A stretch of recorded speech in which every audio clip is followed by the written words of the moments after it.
नमस्कार दोस्तों। हम सबके सामने आज कोरोना महामारी के समय एक बड़ा संकट हमारे सामने है और वो संकट है कोरोना के कारण बहुत से मरीजों में ऑक्सीजन के स्तर का कम हो जाना, ऑक्सीजन सैचुरेशन का स्तर कम हो जाना। हम लोग आमतौर में लोगों को देख रहे हैं जो चाहते हैं कि उनके मरीजों को ऑक्सीजन मिलनी चाहिए।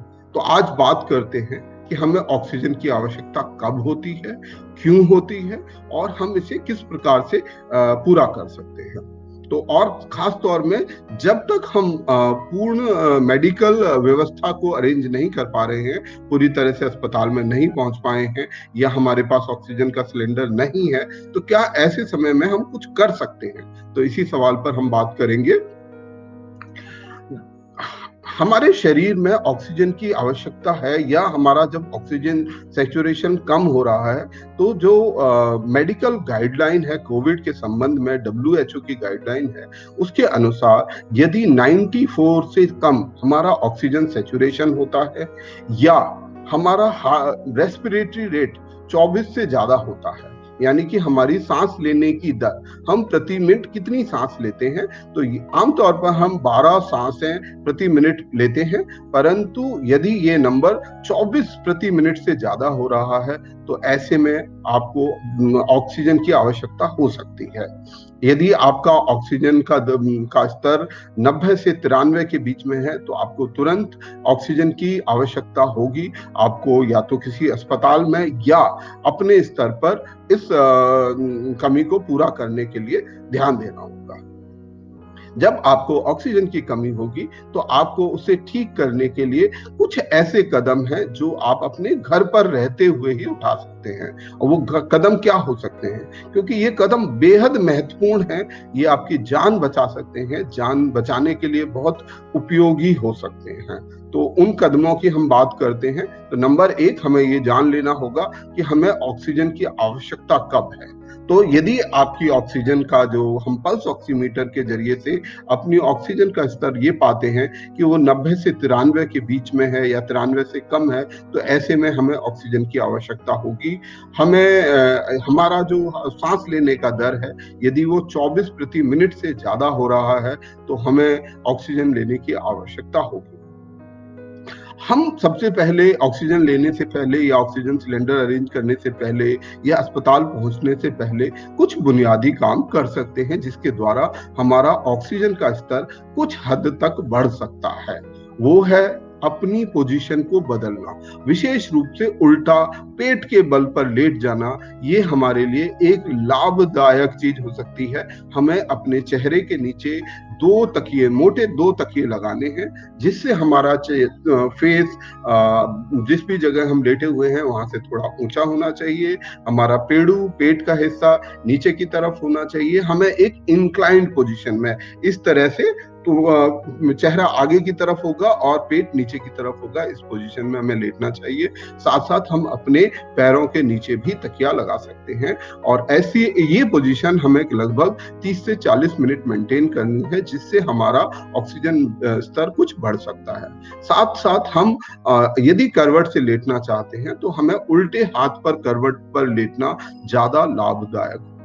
इसके अलावा हम कुछ डीप ब्रीदिंग एक्सरसाइजेस कर सकते हैं, जिसमें हमें गहरा सांस लेना है और उसे कुछ देर तक रोककर फिर सांस छोड़ना है। सांस लेना है, गहरा सांस थोड़ी देर तक रोकना है और फिर सांस को छोड़ना है। ये कुछ चीजें हैं। इसके अलावा हमें एक और चीज का ध्यान रखना है, वो है हमारा हाइड्रेशन स्तर। हमारे शरीर में जल, हमें अपने शरीर को डिहाइड्रेशन या निर्जलीकरण से बचाना है।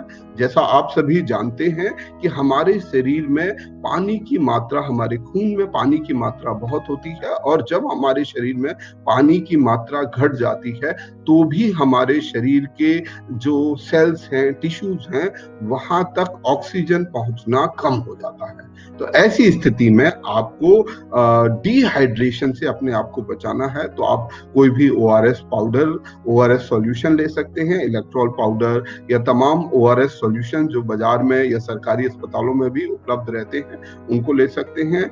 इसके अलावा आप किसी भी गर्म सूप का, दाल के पानी का सेवन कर सकते सकते हैं, आप शिकंजी का सेवन कर सकते हैं, उसमें थोड़ा-सा नमक डालकर, चुटकी भर नमक डालकर आप उसका भी सेवन कर सकते हैं। तो यदि आप ये 3 कदम उठाएँ, तो इससे जब तक आपको ऑक्सीजन सहायता नहीं मिल पा रही है और आखिर में हमें आवश्यकता मेडिकल ऑक्सीजन की होगी। यहाँ ध्यान रखें कि हमें साधारण इंडस्ट्रियल ऑक्सीजन का इस्तेमाल नहीं करना है, मेडिकल ऑक्सीजन का इस्तेमाल करना है। जो मेडिकल ऑक्सीजन का जो ह्यूमिडिफायर को, उस ह्यूमिडिफायर को साफ होना चाहिए और उसमें केवल डिस्टिल वाटर डाला जाए। ऑक्सीजन लेते समय अगर हम सिलेंडर से ऑक्सीजन ले रहे हैं, तो हमें प्रॉपर मास्क की जरूरत होगी। बहुत से मरीज गलत मास्क को लेकर ऑक्सीजन को वेस्ट कर रहे हैं, तो उससे हमें अपने को बचाना होगा।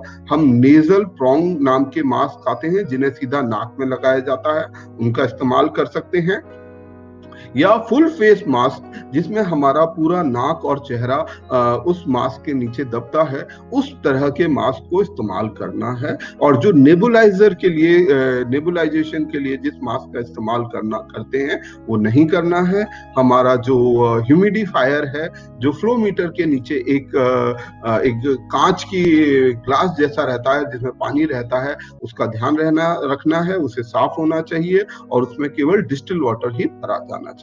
तो यदि हम ये सब कदम उठाएं, मैं एक बार फिर से दोहराता हूं कि यदि हम हमारे शरीर में ऑक्सीजन का स्तर 94 से कम हो रहा है, इसका मतलब 93-90 के बीच में है। यदि 90 से कम हो रहा है तो तुरंत हमें जल्दी से जल्दी अस्पताल पहुंचना चाहिए।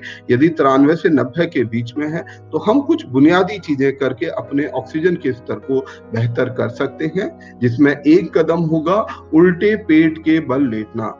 चेहरे को नीचे की तरफ रखना और पेट के बल लेटना। चेहरे के नीचे हमें कुछ तकिए लगाने होंगे और हमारे बॉडी का पोजीशन स्लाइटली इंक्लाइंड होना चाहिए, यानी कि चेहरा ऊपर की ओर और पेट का हिस्सा नीचे की ओर होना चाहिए। दूसरा काम जो हम कर सकते हैं वो है डीप ब्रीदिंग एक्सरसाइज, गहरे सांस लेने की जो एक्सरसाइज, जिनमें से कुछ एक्सरसाइज हम योगा के द्वारा भी करते हैं। तो हमें गहरा सांस लेना है और गहरा सांस लेके थोड़ी देर के लिए रोकना है और फिर सांस को छोड़ना है। तीसरी चीज जो हमें करनी है, अपने आप को डिहाइड्रेशन से बचाना है या रीहाइड्रेट करना है।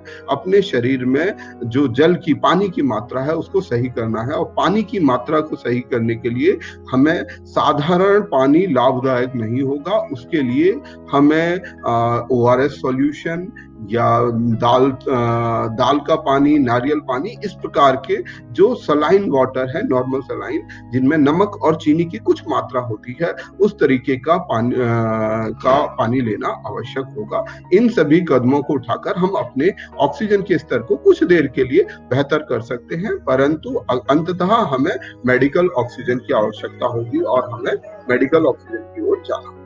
धन्यवाद। अगर आपने अभी तक हमारा चैनल सब्सक्राइब नहीं किया है तो सब्सक्राइब करें और घंटी का बटन बिल्कुल भी दबाना ना भूलें, ताकि सभी लेटेस्ट खबरें पहुंच सकें आप पे सबसे पहले।